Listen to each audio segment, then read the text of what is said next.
um símbolozinho de que a reunião está sendo gravando. Então tá lá, depois vocês vão receber no final o link. Bom, então vamos lá. Essa é a bibliografia que eu uso. Eu uso esses 5 livros aí, do White, do Fox, do Potter, do Munson e do Sengel. Esse último aqui, esse cedilha aqui é de Sengel. Esse cara tem livro lá de McFlu, Transcal e Termo. Eu gosto bastante desse autor aqui, ele é bem detalhado nas explicações dele. Só que o problema é que você tem que ter tempo, né? Porque o livro dele é enorme, assim, enquanto os livros, normalmente, né, os outros livros de McFlu tem 500, 600 páginas, esse daqui tem quase 1000, porque ele realmente é muito, eu acho que a explicação dele é muito didática. O do Fox é o livro clássico, né? Mas no meu ponto de vista, assim, a minha percepção é que ele é muito direto. Eu acho, eu não uso, eu sei que vocês usam o do Brunetti, eu acho, né? Tem um aí que está aí até na ementa da disciplina, mas eu não uso, eu nem abri esse livro.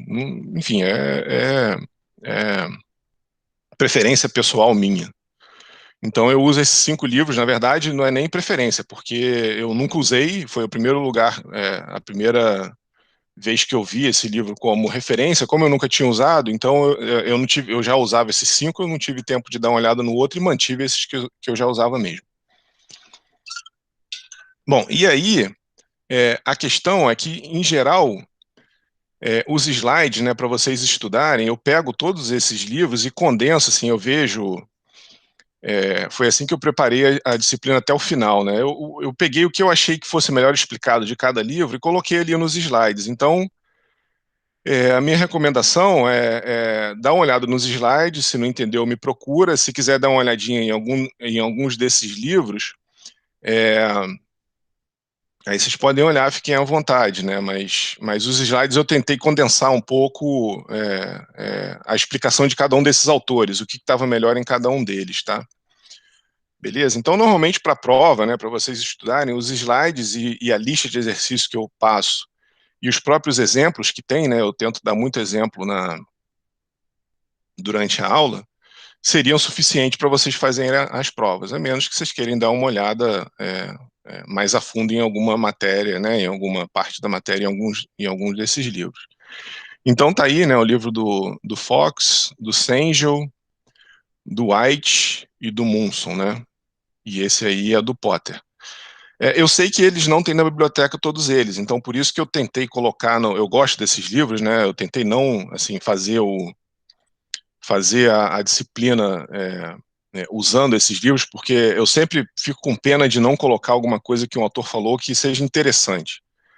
Então por isso que eu tentei fazer, vocês vão ver que as transparências, né? Se vocês derem uma olhada lá, tem as minhas aulas de máquinas de fluxo lá no YouTube. Se você botar meu nome lá, UF, alguma coisa assim, vocês vão ver as aulas lá de máquinas de fluxo. E eu tento colocar as transparências mais completas possível, né? Então, eu acho que é o suficiente para vocês. Se alguém quiser, eu acho todos esses livros muito bons, alguns melhores explicados do que os outros em alguma parte do curso, mas eu gosto muito de todos eles, né? Em especial o que eu falei, né, do Sengel, eu acho que é o que faz uma explicação mais detalhada dos temas. Ele até faz tem algumas brincadeirinhas, umas piadinhas, assim, tem uns cartunzinhos assim no lado, né? Deixa o negócio um pouco mais descontraído. E o livro do Fox, que é o clássico, né? Que é o que quase todas as universidades usam. Às vezes eu acho que ele é um pouco direto, assim, né? Ele é muito usado, né? Acho que dificilmente você vê um curso de mecânica dos fluidos que não tenha uma universidade que dê mecânica dos fluidos que não recomende o livro do Fox. Mas eu acho que tem muitas vezes que fica um buraquinho, assim, né? Que fica um buraco que você não consegue entender direito o que ele estava falando. E eu acho que o livro do Sengel completa bem isso. Mas, enfim, as transparências são suficientes para vocês. Então, eu acho, não sei se pulou um slide. Pulou, peraí, está escondido aqui. Ah, está aqui, ó. Isso daqui é importante, né? O mais importante aqui, que foi perguntado pela Laura aí. Tá aqui, ó. Esse é o planejamento da disciplina. Então, a data de hoje aqui, né? Eu pretendo. É, fazer a introdução ao curso e a mecânica dos fluidos, né? Então é uma parte breve de introdução à mecânica dos fluidos. E começar, vamos ver se eu consigo começar os conceitos fundamentais hoje. E aí, de novo, né? Por que eu estou falando isso? Se eu consigo começar, né? Porque isso daqui é a primeira vez que eu dou McFlu 1. Então eu vou tentar manter essa divisão aqui, né? Conceitos fundamentais até dia 21/9, depois hidrostática de 22 a 29 de setembro, desculpa, até 5 de outubro, né? Aí começa a análise integral 6 de outubro, vai até 20 de outubro, aí depois análise diferencial. E aqui, aqui eu até fui um pouco mais explícito nessa tentativa, né, no dia 9/11. Eu quis dizer que eu posso terminar análise diferencial e começar Bernoulli, ou eu continuo aqui com análise diferencial e Bernoulli começa dia 16. Tá? Então, isso é uma tentativa. Vou tentar manter as datas das provas, né? Então, primeira verificação 27/10. Aí, à vista dessa verificação 10/11, né? Segunda verificação 23/11. Segunda chamada 30/11. E a verificação suplementar dia 7 de dezembro. Tá? E à vista da verificação suplementar dia 8 de dezembro. E o período termina dia 15, se eu não me engano. Então, a nossa última aula é dia 8, e aí faz as 60 horas de aula aí que a gente tem normais. Como a gente tem uma aula de 3 horas, né, na segunda-feira, mesmo tendo esse período comprimido aí, a gente vai conseguir fazer as 60 horas. As 15 horas de aula experimental, eu vou mostrar para vocês ao longo do curso, né, nas apresentações, tem uns linkzinhos do MIT, de uma universidade de Massachusetts, né, lá nos Estados Unidos, com alguns experimentos, então muito interessantes. Então, às 15 horas vão ser esses experimentos online, tá? A questão da monitoria, não sei se o Rafael entrou. Rafael tá aí, o monitor? Não, acho que ele não entrou, não. Eu queria apresentar para vocês o Rafael. Vocês receberam lá, né? No grupo eu botei lá para vocês o link do grupo do Facebook que tem aí, que ele criou, tá? Então é o Rafael, que é o monitor de vocês, ele vai ajudar na resolução de lista de exercício. Se eventualmente, né, como eu falei, né, nas minhas aulas tem muitos exemplos, se eventualmente, que eu acho importante, né, para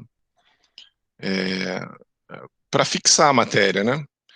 Então, se por acaso começar a ficar muito apertado, porque é muita matéria, a questão é essa, né? A ementa de McFlu 1 é muito grande.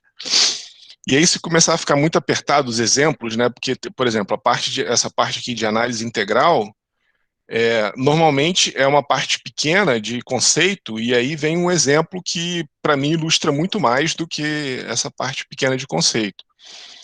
Mas, eventualmente, a coisa pode ficar apertada. Por exemplo, eu estou prevendo aqui análise diferencial. Aqui são 3 horas, aqui 5, mais 3, 10 horas. Talvez dê, mas eu estou com medo de ficar apertado. Então, para não correr, se ficar muito apertado, o Rafael vai dar para vocês, né, o monitor vai dar para vocês os exemplos. Tá? Eu pulo os exemplos, dou a matéria, né? E aí depois o Rafael resolve com vocês os exemplos que tem, os exercícios, né, que tem durante a aula. Aqui, por exemplo, camada limite, eu não sei lá, em meia hora é muito pouco para dar camada limite. Então, aí depois tem perda de carga em novembro, tá? E termina, né? A gente está previsto de terminar aí a última aula de matéria mesmo, dia 17 de novembro, tá? Então, setembro, outubro, novembro, né? 2 meses aí, 3, né? 3 meses de setembro inteiro, outubro inteiro, 3 meses de aula, né? Até perda de carga, dia 17/11. Aí a segunda verificação, 23/11, tá? Então, esse é o planejamento. Aqui estão a data das provas e as matérias, né? Então, aqui, ó, por exemplo, essa V1 aqui, ela vai pegar. Por que que eu tenho uma parte aqui, ó, essa aula aqui no dia 26, ela não cai na V1, tá certo? Porque é claro que eu não vou dar matéria um dia antes da prova.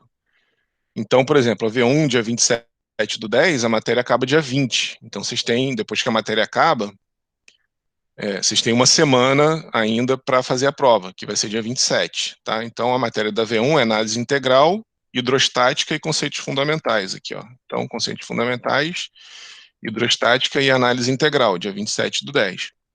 E aí o restante na V2, né? Opa. Análise diferencial, Bernoulli, camada limite e perda de carga, que é o que vai ser a matéria da V2, análise diferencial, camada limite e perda de carga, dia 23/11. Aí a segunda chamada, né, para quem perdeu alguma das duas provas, né, vai ser dia 30/11, uma semana depois. E a matéria AVS, que é a matéria toda, né, dia 7 de dezembro.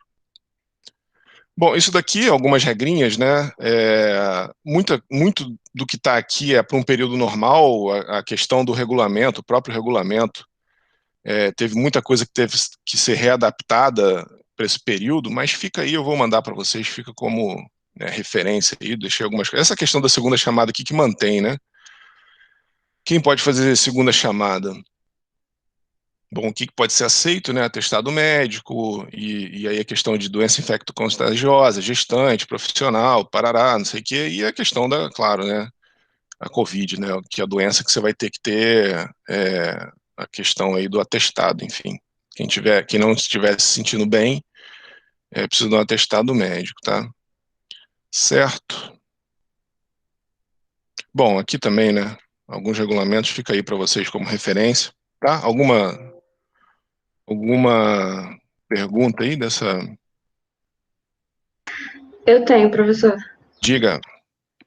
É, normalmente não precisa de atestado para fazer a segunda chamada. Houve alguma regra excepcional? Não, isso está no regulamento.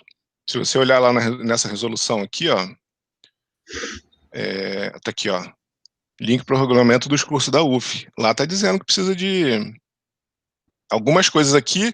Na verdade, tem muita coisa aqui que eu tirei de lá, né? Na verdade, quase tudo. Só uma questão de lei aqui que eu tirei, ó, que é aluno com doença infecto-contagiosa, que é uma lei, e gestante, que é outra lei. O resto tá tudo lá nesse regulamento. Depois você dá uma olhadinha ali. Tá Aqui, ó. bom.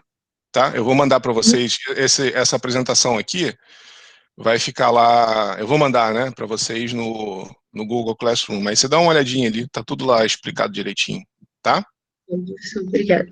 Nada. Professor, Diga. como vão funcionar as aulas de terça? As aulas de terça, então, na verdade não são só as aulas de terça, né? As aulas de hoje também. Eu vou fazer de 8 às 9h10, aí vou dar uma pausa de 10 minutos, aí de 9h20 até 10h30, e aí termina. Então, terça-feira a aula vai até 10h30. E como não tem presença, e normalmente as aulas de terça são assíncronas, essa meia hora você pode assistir depois, entendeu? Entendi. Então, por exemplo, você tem aula de 10 às 11, de 10 a meio-dia, por exemplo, algum compromisso? Tenho. Então, aí você sai às 10, aí você vai receber no seu e-mail o link com vídeo da aula. E eu também vou postar no YouTube. Eu tenho um canal lá que eu posto as aulas. Aí você escolhe, você pode abrir o arquivo que você vai receber, você vai ver só, no final da aula de hoje, quando der 9h10, a gente vai dar uma paradinha, às 9h20, 9h10 mais ou menos. Aí quando eu parar de gravar, aí eu paro de gravar. Vai passar uns 5, 10 minutinhos, você vai receber lá no seu e-mail o link para aula. Entendeu? Deixa eu abrir aqui para vocês Entendi. verem. É isso aqui, ó. Deixa eu ver se tem algum aqui. Aqui, ó. É isso aqui que vocês recebem, ó. Isso aqui foi de máquinas de fluxo, né, do período passado. Aqui está o título da reunião, aí vai estar aula de mecânica dos fluidos, não sei o que lá, aqui um código de data. E você clica aqui, ó, tá vendo? Você clica aqui, você abre o vídeo, entendeu? Entendi. Então é isso que vai acontecer nas terças-feiras. Na segunda vai acabar meia hora mais cedo e na terça vai entrar meia hora, passar meia hora do horário, mas como 70, na verdade toda a parte de aula mesmo, ela é assíncrona. Toda a parte de matéria, ela é assíncrona. As coisas síncronas, né, que vocês têm que estar acompanhando, são as provas, as revisões e tudo mais, mas por isso que eu fiz essa questão, para não ficar essa aula de hoje 3 horas, é mais isso, entendeu? para não ficar uma aula de Entendi, segunda-feira tá 3 horas. E como a gente tem essa flexibilidade por causa do período especial, aí eu resolvi fazer 2 horas e meia, 2 horas e meia, tá? Tá beleza, obrigadão. Beleza. Mais alguma dúvida aí, galera? Então vamos lá. Então agora começa o curso em si, né, a parte de matéria. A gente vai ter que começar hoje logo de uma vez, porque é aquilo que eu falei, né, uma quantidade grande de matéria que eu tenho que cobrir, então... mas tem muita coisa aqui que é geral também, né, muito exemplo, muita aplicação. É uma aula mais... Essa primeira parte é mais genérica, vamos dizer assim, né? Bom, então, a primeira coisa, né, que a gente vai fazer é definir o que é mecânica dos fluidos, né? O estudo de corpos parados, né, ou de massas fluidas paradas, né, que é a hidrostática, ou em movimento, que é a dinâmica dos fluidos, né? Sob a influência de forças.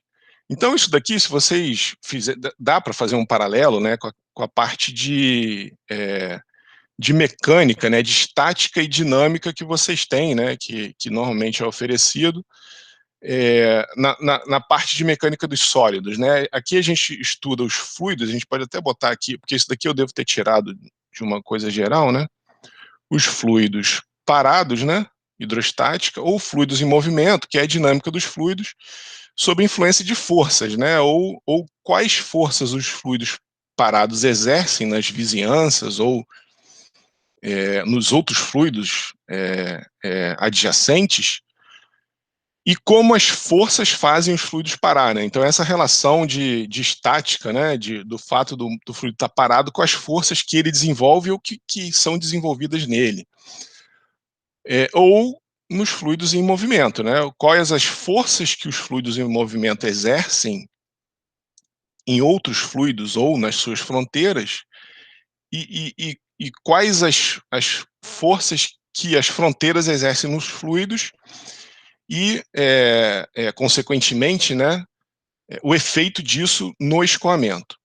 Então, basicamente, né, em linhas gerais, é isso que a mecânica dos fluidos se propõe a estudar. Então, existe, assim, aplicações, a gente poderia ficar o curso quase inteiro aqui falando, né, propulsão na parte de transporte, né, se vocês lembrarem lá de um navio, a hélice do navio, ela funciona segundo os conceitos de mecânica dos fluidos. Forças fluidas em estruturas, a gente vai ver em hidrostática, questão de barragem, represa, as máquinas de fluido, né, como que um dispositivo que gira, isso a gente vai ver na parte de análise integral, né, como que uma estrutura que gira com um formato muito especial fornece energia para o fluido escoar. Então a gente vai ver que isso depende muito de conceitos de mecânica dos fluidos, né. Parte de lubrificação, vocês viram lá a parte de mancal em elementos de máquinas, né. Então a lubrificação de filme, tem um conversor de torque lá dos carros automáticos. Então como que o próprio fluido transmite torque entre dois eixos, né. E aí muita coisa, engenharia biomédica, esporte, geração de energia, refrigeração e aquecimento. A aplicação é uma coisa assim que daria para a gente ficar o dia inteiro aqui falando de aplicações de mecânica dos fluidos na engenharia, no dia a dia, na ciência, em tudo mais, né. Bom, e aí a gente continua fazendo essa subdivisão do estudo de mecânica dos fluidos, né. Tem termos aí que vocês usam, que vocês ouvem muito falar, né, CFD, Computational Fluid Dynamics, fluidodinâmica computacional. Então isso tudo são subdivisões aí que existem dentro da mecânica dos fluidos. Então, a subcategoria da dinâmica dos fluidos, né, que a gente viu que é o estudo dos fluidos em movimento, né, é o estudo dos fluidos incompressíveis, né, é o movimento dos fluidos incompressíveis, que é hidrodinâmica. Então, normalmente esse termo hidro aqui normalmente se refere à água, né, tudo que a gente fala hidro, a gente está querendo se referir à água, mas de forma geral, isso daqui são fluidos incompressíveis, são fluidos que a massa específica não varia muito, né, não varia de forma expressiva durante o escoamento. Então, sempre que a gente tem um escoamento onde a massa específica se mantém aproximadamente constante, a gente está falando do estudo de hidrodinâmica. E dentro da hidrodinâmica, a gente tem a hidráulica, que estuda o escoamento em dutos e canais abertos. Então, a gente vai ao final do curso, né? Até hoje não desenvolveram, né? Não tem uma maneira mais eficiente de transportar fluido do que por uma rede de tubulação. Então, a gente tem lá a hidráulica, que a gente estuda as perdas de carga, estuda quanto de energia a gente tem que fornecer para o fluido vencer todos os acidentes, né, e os desníveis na linha. Então está aqui, né, um estudo de hidrodinâmica do navio andando lá no mar, né, navegando pelo mar, desculpa. E até mesmo diversão, né? A gente tem um monte de dispositivos hoje em dia aí que usa conceitos de mecânica dos fluidos para ter questão das pessoas. Já vi alguns vídeos de pessoas que levantam assim com um jato de água no pé ou nas costas. Então tem essas pranchas com formato hidrodinâmico. Então tem uma série de aplicações aí, de usos da mecânica dos fluidos. Existe uma subcategoria, né, da dinâmica dos fluidos. A gente viu aqui a hidrodinâmica, né, que estuda os fluidos com a massa específica praticamente constante.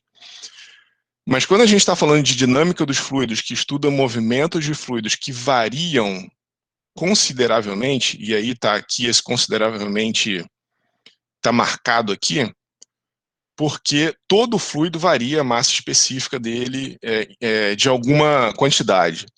Mas quando essa variação é considerável, a gente vai ver que tem um númerozinho muito especial que diz o que é considerável ou não, né? Mas quando a gente tem um fluido em movimento que varia a massa específica, então, que são, né, os escoamentos de gases por bocais em altas velocidades, a gente está falando de dinâmica dos gases, tá? A gente falou aqui da hidrodinâmica, né? E aqui a gente está falando da dinâmica dos gases. Então, normalmente, estudamos esses conceitos, né, em termodinâmica. Então, motor a jato, né, que a gente vê aqui, ó, a turbina a gás, né, que vocês veem lá o ciclo de Brayton. Então, você tem um ar passando pelo compressor, e aí a câmara de combustão, e depois ele sai aqui pela exaustão, né? Então, esse ciclo aqui, inclusive, termodinamicamente, a gente estuda lá em termodinâmica. Então, normalmente, essa parte aqui a gente não vê em mecânica dos fluidos, tá? Normalmente, a gente fica aqui com a parte mais de hidrodinâmica, com fluidos incompressíveis, né? A gente tenta dar um tratamento analítico um pouco mais profundo aos fluidos incompressíveis, tá? A hidrostática, né? E a dinâmica dos fluidos cuja massa específica não varia muito, tá? Não tem uma variação muito considerável. E aí, dentro, né, ainda dessa classificação do estudo da mecânica dos fluidos, a gente tem a aerodinâmica, que estuda o escoamento de gases e seus efeitos sobre os corpos.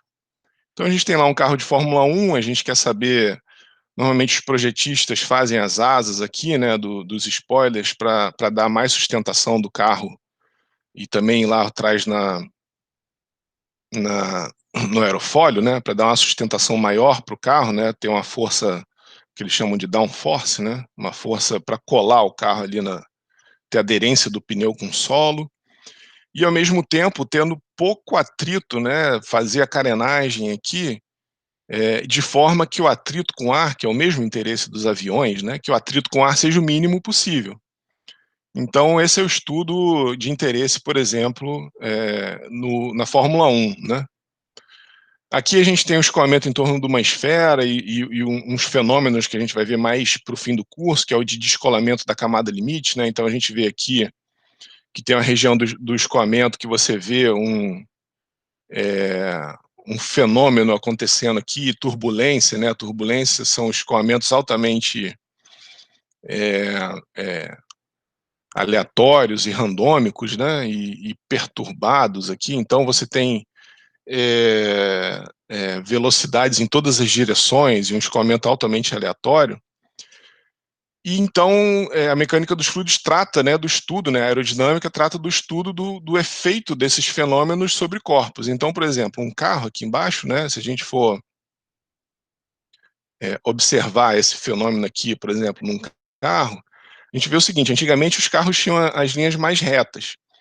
Então, esse fenômeno aqui de descolamento, que acontece numa esfera, por exemplo, acontece e explica também o fato da geometria da carenagem aqui do carro, né, da carroceria, fazer com que ele tenha um coeficiente de arrasto muito maior, porque se forma justamente esses mesmos elementos de turbulência que acontecem aqui atrás de uma esfera, né, quando tem um corte brusco assim de geometria, é o mesmo fenômeno que acontece aqui no carro. Você tem um descolamento de camada limite, que isso a gente vai ver no final do curso, mais do meio para o fim do curso, né, que induz aqui turbulências muito fortes aqui atrás, e isso faz com que aqui crie uma zona de baixa pressão.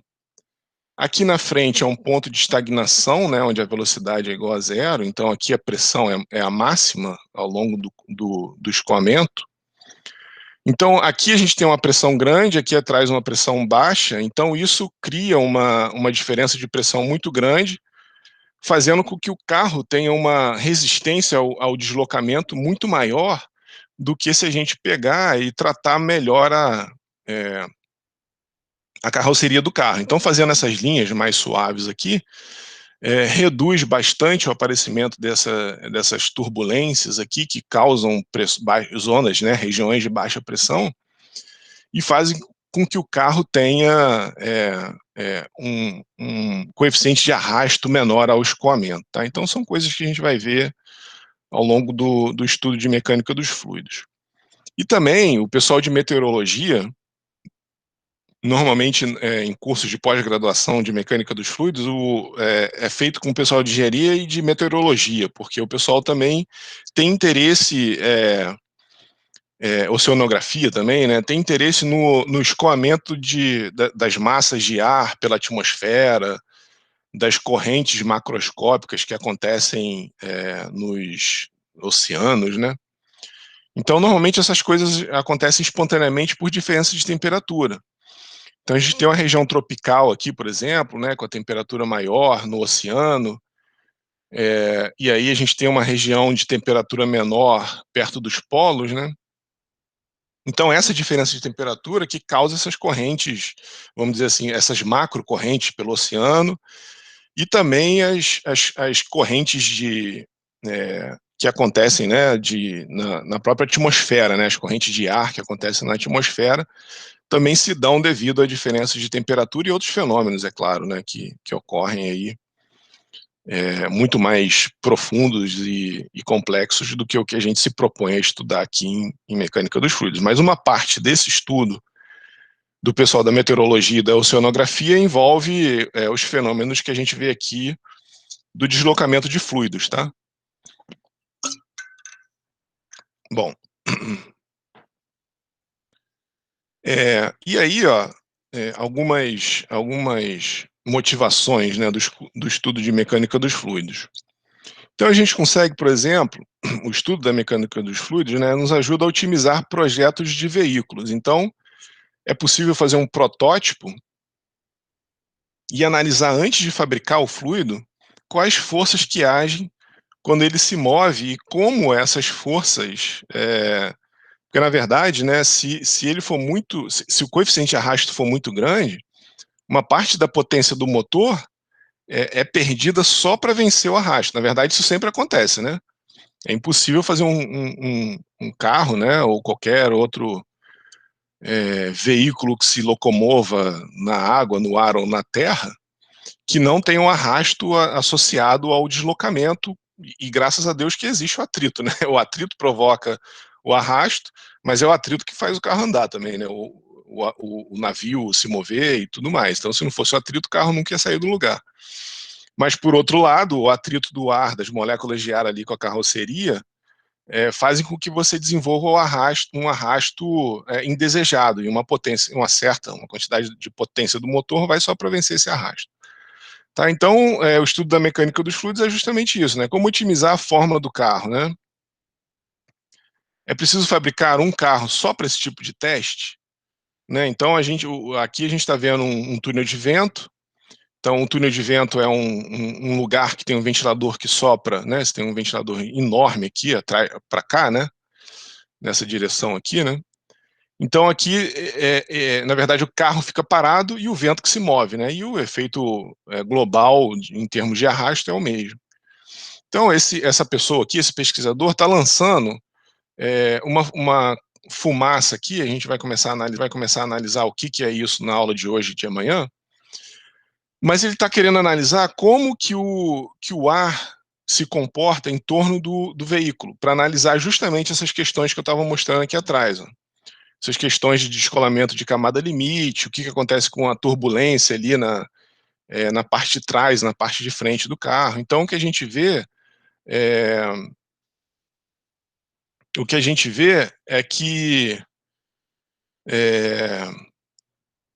é possível fazer esse teste em laboratório, né? É possível a gente fazer simulações numéricas e visualizações experimentais antes de fabricar um carro e sem precisar fazer um carro só para isso, né? Então a gente faz lá um protótipo em escala ou um protótipo em tamanho real, e aí a gente vai para o laboratório e faz um teste desse tipo aqui, né? Vai para um túnel de vento e faz um teste desse tipo. É claro que isso tudo está instrumentado, você tem sensores aqui embaixo da roda para medir a força que o vento estaria empurrando o carro para trás. Então tem umas outras fotos de túnel de vento aqui com avião, que a gente vê o negócio todo instrumentado, né? O dispositivo todo, o elemento que você está estudando instrumentado, para a gente tirar dados desse tipo de análise aqui, né? Desse tipo de coisa que o pesquisador está fazendo. Aqui tem um monte de fio que você vê no chão, aqui dentro é uma sala de controle que tem um computadorzinho ali conectado a tudo que esse carro aqui está medindo, né? As forças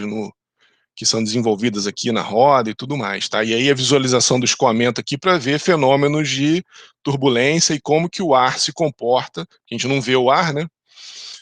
Então, a gente pinta, vamos dizer assim, a gente marca uma região do escoamento e acompanha como que o ar está se desenvolvendo ali em torno do escoamento. Bom, a outra motivação aí, né? A maneira mais conveniente de levar fluido de um ponto ao outro ainda é por tubulação, né? Você tem, enfim, caminhão que carrega fluido e tudo mais, combustível, caminhão-tanque que carrega água, mas na medida do possível, uma rede de tubulação é a maneira mais conveniente, né? Você cria uma rede de tubulação de um ponto A até um ponto B e ela fica ali eternamente bombeando fluido, né? Passando por uma diversas séries aí, claro, né? Tem aqui uma rede de distribuição, que o fluido eventualmente pode subir, pode vir para outra linha, enfim, tá aí em função da demanda, como que essas coisas são controladas, né? Mas é a maneira mais conveniente, né? Uma rede de tubulação. E aí o que a gente está interessado aqui, né, é saber qual a potência de bombeamento para uma vazão. Então a gente quer bombear aqui óleo, sei lá, não sei, vou chutar 100 barris por dia. Então, qual o tamanho da bomba que você tem que colocar aqui? Qual a potência de bombeamento que você tem que colocar aqui para essa vazão vencer todas as perdas de carga, todo o atrito que se desenvolve ali por causa da viscosidade, né? Todas as perdas de carga associadas ao escoamento, associadas aos dispositivos que tem na linha, né? Esse tipo de válvula que causa uma certa retenção.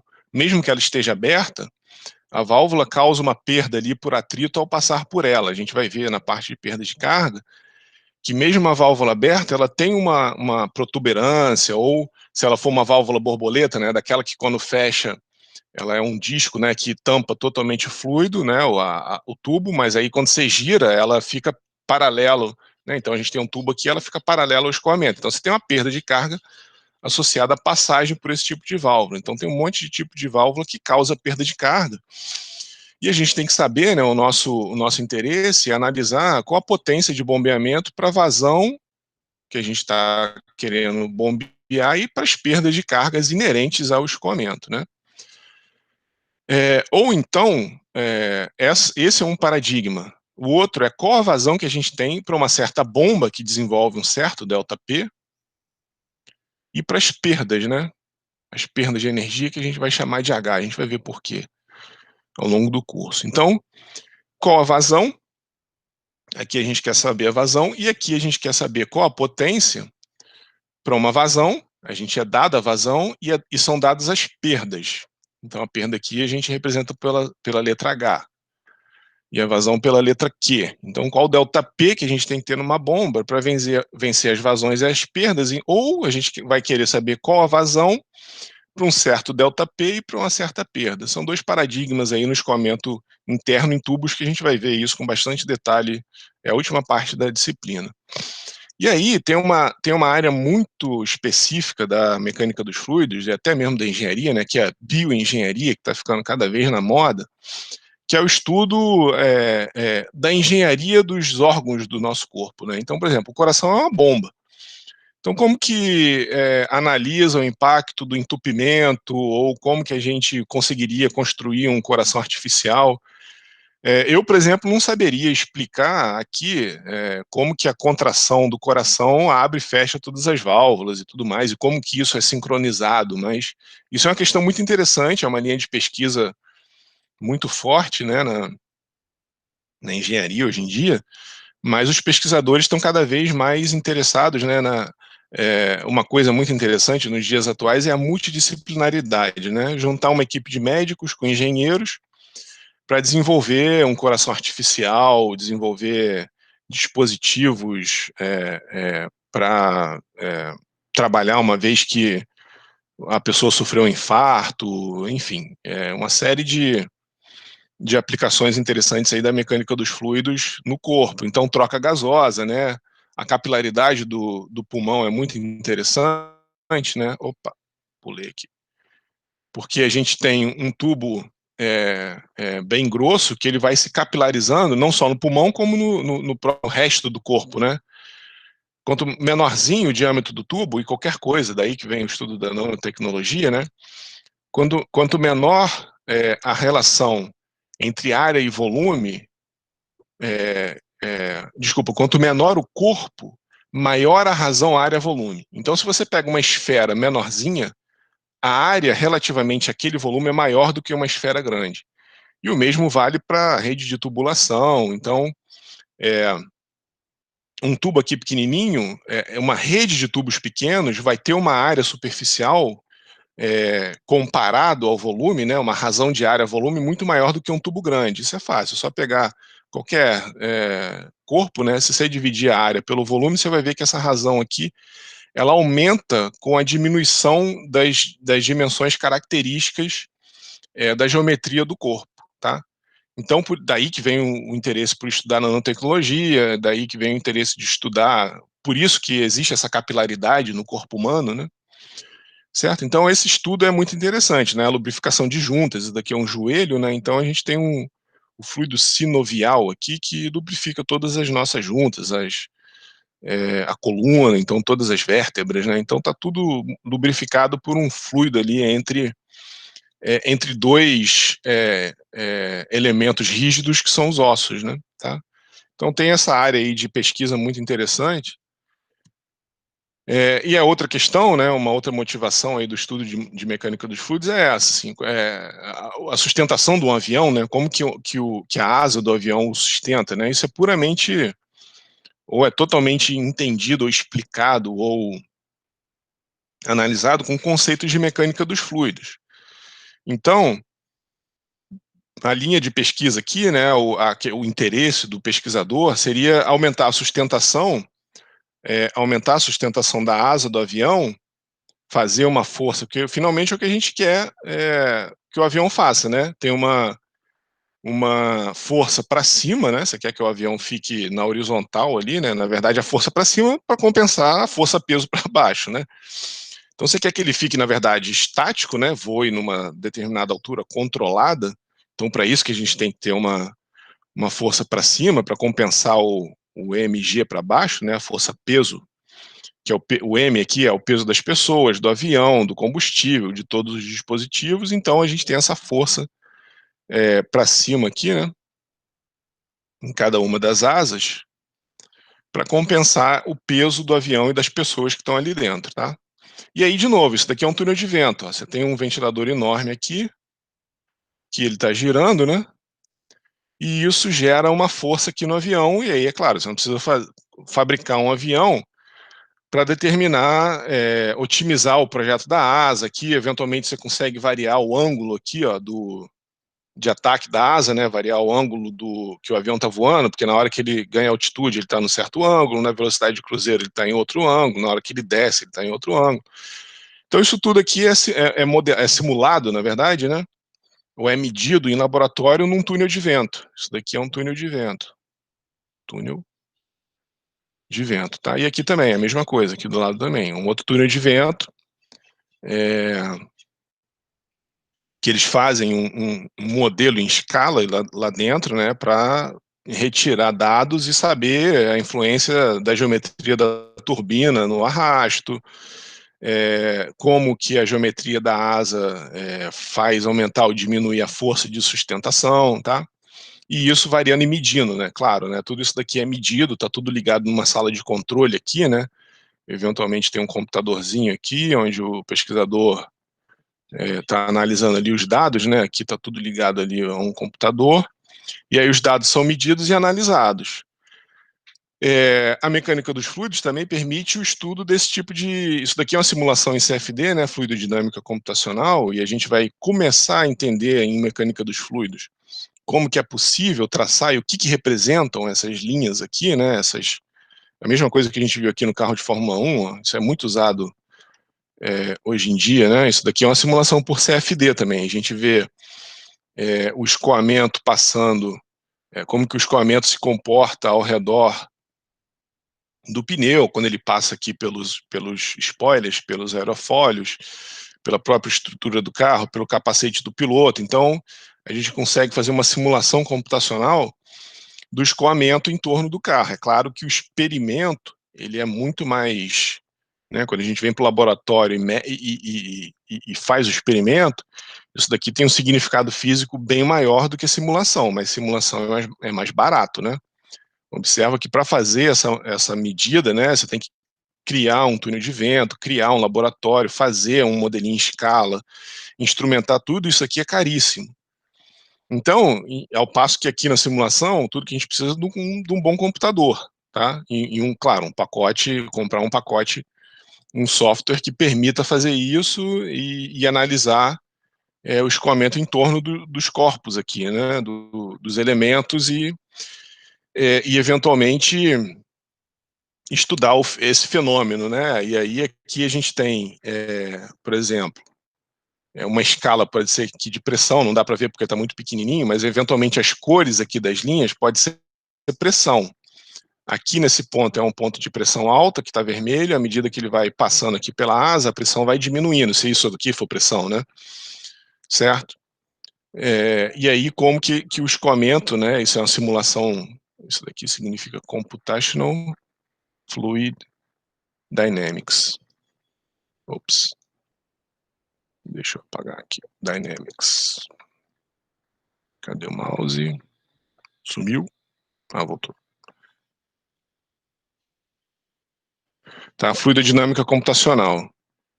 Que a gente resolve as equações do movimento em torno de todo o corpo e vê como que o escoamento está se comportando em torno do corpo em análise. É claro que simulação ela tenta se aproximar o máximo possível da realidade, mas a realidade mesmo está aqui, no experimento, tá? Isso aqui é experimento.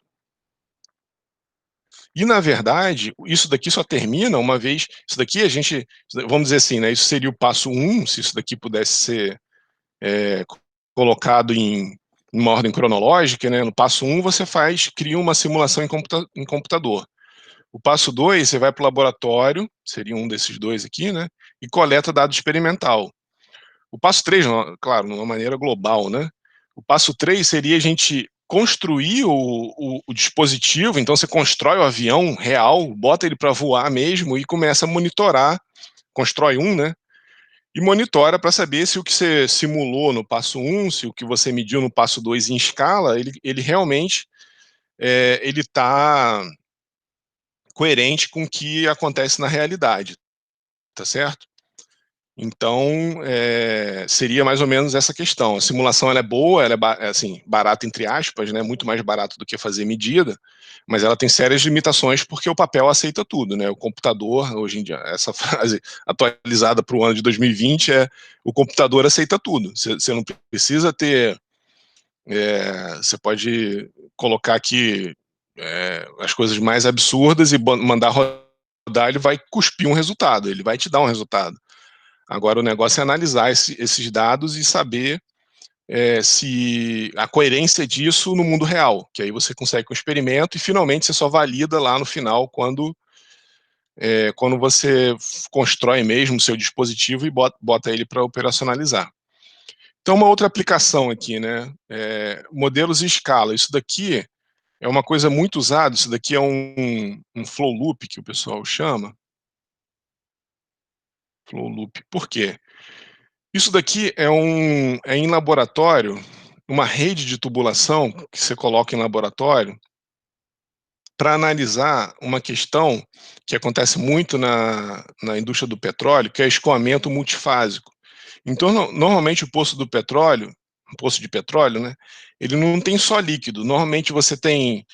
É mais ou menos o que acontece quando você abre uma garrafa de Coca-Cola.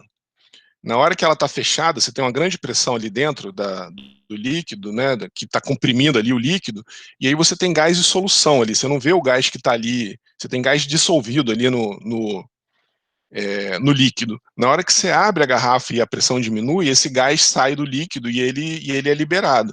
A mesma coisa acontece com o petróleo. Quando ele está lá no fundo do poço, lá embaixo a uma pressão altíssima, todo o gás que tem no óleo, ele está ali dissolvido. Na hora que o óleo está sendo transportado para a superfície, que a pressão vai diminuindo, a pressão hidrostática vai diminuindo, esse gás vai soltando e aí você tem vai se desprendendo ali de dentro do líquido, né? E aí o que a gente tem é um escoamento multifásico, de líquido com gás. E isso é muito complicado, porque, primeiro, os medidores de vazão, você quer saber quando você está produzindo, você tem que saber se o poço é viável. Os medidores de vazão, eles normalmente trabalham muito bem com um fluido só. Eles têm um problema sério para medir, para determinar vazão, quando você tem gás junto do líquido. A outra questão é que se você estiver bombeando isso do fundo do poço, as bombas normalmente operam com líquido, não com gás. Então tem uma série de problemas associados ao escoamento multifásico que fazem com que o estudo desse tipo de escoamento seja muito coerente, conveniente e desejado e feito, efetivamente feito, né?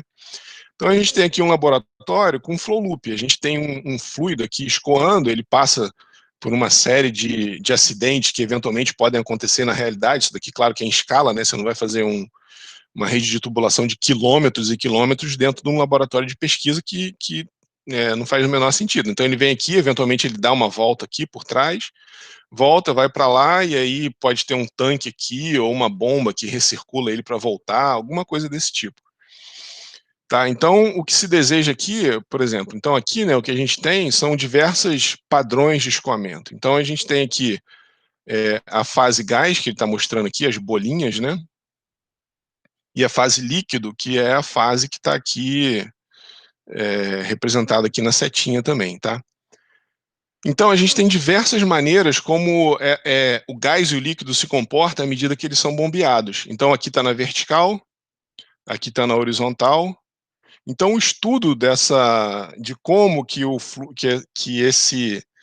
gás se comporta no escoamento, na horizontal, na vertical, desenvolvimento de sensores, desenvolvimento de medidores de vazão, influência disso na perda de carga. Então, isso tudo é interesse da mecânica dos fluidos e que é feito em laboratório, tá? Então, de novo, né, um modelo em escala aqui, de uma tubulação de petróleo em ambiente controlado, com uma série de sensores. Aqui está o controle, né? Então observa que aqui está o controle, está tudo isso aqui instrumentado, tem uma série de instrumentos aqui de medição de pressão, temperatura, eventualmente vazão, né, para o desenvolvimento de sensores de vazão. E o cara mede aqui, né? Ele controla aqui bomba, e aí ele controla a vazão, controla a injeção de gás, né? Pode ser ar, pode ser algum gás de interesse aí para o estudo desse tipo de fenômeno, né? De padrões de escoamentos que acontecem no escoamento multifásico, tá? Tem um monte de exemplo aí no nosso dia a dia, né? Por exemplo, isso daqui é uma bola de golfe. E a bola de golfe, ela é toda, tem um monte de mocinha, né? Quem já pegou uma bola de golfe e já viu, né? Vê que ela não é lisinha, ela tem umas moças. E isso acontece para fazer com que a bola viaje o máximo possível, né? Uma distância muito longa na tacada. Isso acontece porque a gente viu uma imagem, né? Essa imagem aqui, ó, isso tem tudo a ver com essa imagem aqui, que a gente vai estudar isso com bastante detalhe no fim do curso. Essa daqui, ó. Quando a gente tem uma camada limite laminar, quando a gente tem um escoamento laminar aqui na camada limite, um escoamento regular, a camada limite ela fica coladinha aqui, né? Eu estou falando de um monte de coisa que vocês ainda não tiveram, mas é mais para criar a motivação aí para vocês entenderem o que está por vir. Então a camada limite ela fica coladinha e aí essa região aqui atrás de baixa pressão ela é muito grande, ela é desse tamanho aqui e a gente tem uma região de alta pressão aqui na frente, nesse ponto de estagnação, e uma região de baixa pressão aqui atrás. Então esse ΔP aqui é muito grande quando o escoamento é laminar. Então, ΔP laminar é grande.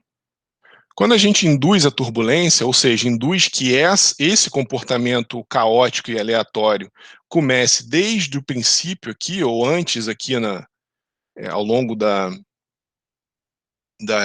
circunferência da esfera, a camada limite vai se descolar mais para trás. A gente vai ter um fenômeno que a camada limite se descola aqui. A gente vai ver isso com detalhe ao longo do curso, tá? Só para dar uma motivação aqui para vocês. Então, essa região de baixa pressão, isso daqui é turbulento, né? Isso aqui é para o caso turbulento. Essa região de baixa pressão turbulenta, ΔP turbulento, é menor. E como que a gente induz a turbulência? Criando essas mocinhas aqui, esses buraquinhos. Então, o ΔP turbulento, ele é menor que o ΔP laminar. E aí, quando a gente induz a turbulência, né, quando a gente induz esse escoamento caótico desde o princípio aqui, o descolamento da camada limite vai mais para jusante, né, vai mais para o final aqui da esfera, mais para trás da esfera, e aí a gente tem uma região de baixa pressão que é menor atrás ali, né, atrás da esfera, e isso causa uma diferença de pressão menor, isso faz a bolinha ir mais longe. Aqui tem uma questão interessante, ó. A ponta da asa do avião, ela normalmente tem essa subidinha aqui, e isso foi feito, talvez inspirado, né, ou observado na natureza, que se vocês olharem a asa de grandes aves, elas normalmente também têm essa mesma geometria.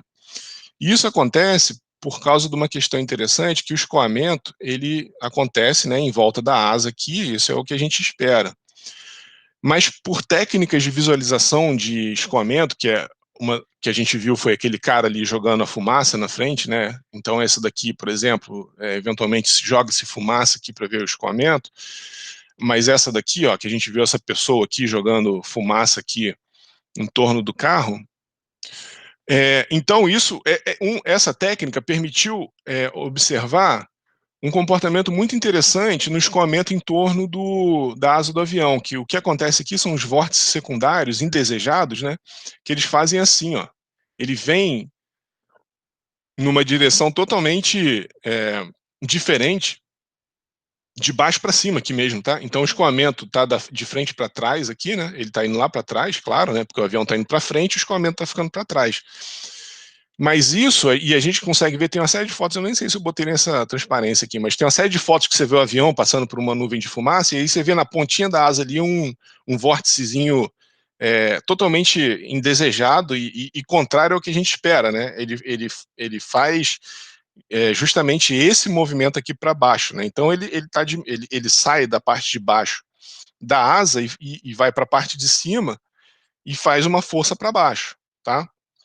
Então, esse tipo de dispositivo aqui, ele permite que você ou use uma asa menor, né, porque para compensar esse fenômeno aqui dessa força para baixo, você teria que criar uma asa aqui, maior aqui, né, para compensar isso. Sempre vai ter, certo? Você pode criar uma asa maior para compensar esse fenômeno, ou então simplesmente ir lá e fazer esse dispositivozinho aqui, que bloqueia, né, aqui o vento bate aqui e bloqueia o ar, né, e bloqueia esse fenômeno, tá? Então isso daqui foi uma técnica, né, É uma questão que foi possível observar graças ao estudo experimental de mecânica dos fluidos, tá? Que também a gente observa na natureza ali, que é a asa desses grandes animais aí, dessas grandes aves. Então tá aí, ó, isso daqui é uma visualização em laboratório, ó, olha os vórtices acontecendo aqui, ó, tá vendo? Eles acontecem de forma tão severa que você até cria aqui uma esteira aqui, tá vendo? Olha o que o escoamento faz aqui, ele dá umas voltas aqui, ó, e aqui o que acontece é justamente é uma visualização em laboratório desse fenômeno, né? É aquilo que a gente viu daquele cara jogando a fumaça na frente do carro, você joga uma fumaça aqui antes do avião, né? Tem uma fonte emissora de fumaça que a gente consegue observar esse fenômeno acontecendo, tá? E aí foi possível otimizar o projeto da asa do avião por causa disso, tá certo?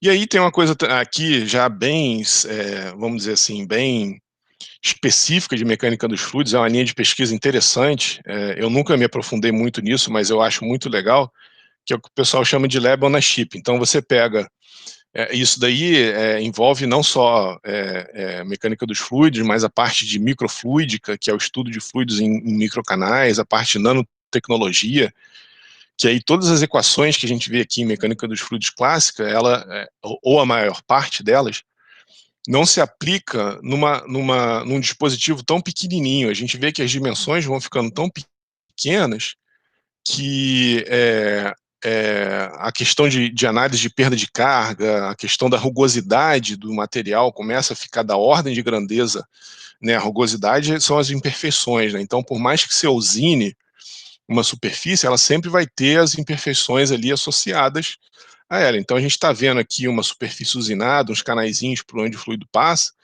mas se a gente aproximar com o microscópio, a gente vê que as rugosidades ali talvez sejam da ordem dos canais ali, né?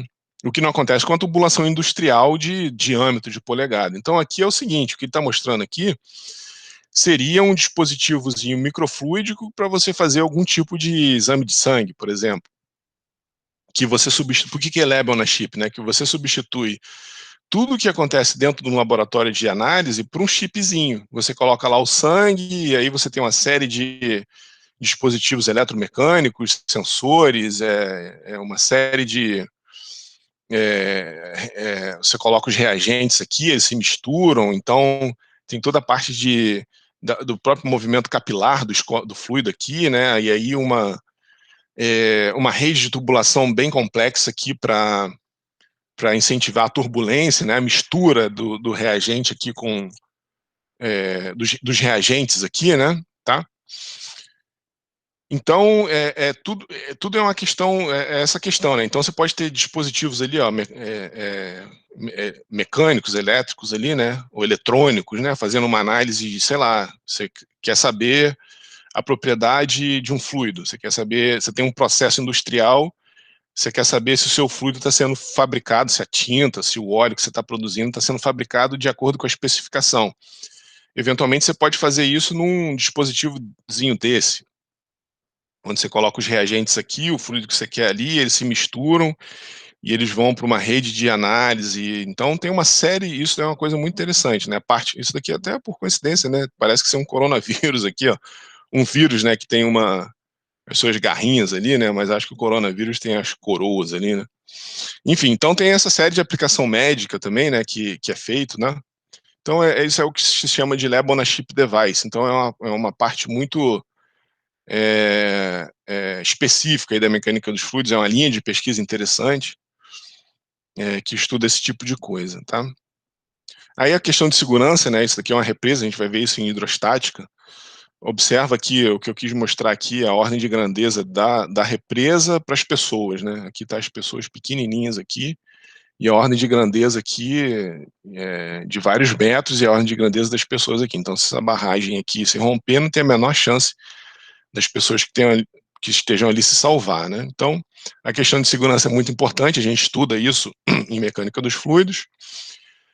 E aí a gente começa, né, já que a gente está falando de mecânica dos fluidos, o que é um fluido, né? E principalmente o que separa o fluido de um sólido, né? Então, são as primeiras definições que a gente faz aí. Então, vou fazer o seguinte, são 9h14, já que a gente terminou essa parte de motivação, vou dar 10 minutinhos, 9h25 a gente volta, e aí a gente vai até 10h30, tá? Vamos dar uma paradinha aí de 10 minutos para dar uma respirada, beber uma água, ir no banheiro, e aí 9h25 eu tô de volta aqui, tá certo? Que aí a gente começa mais com essa parte aqui conceitual mesmo, né? De mecânica dos fluidos, tá bom?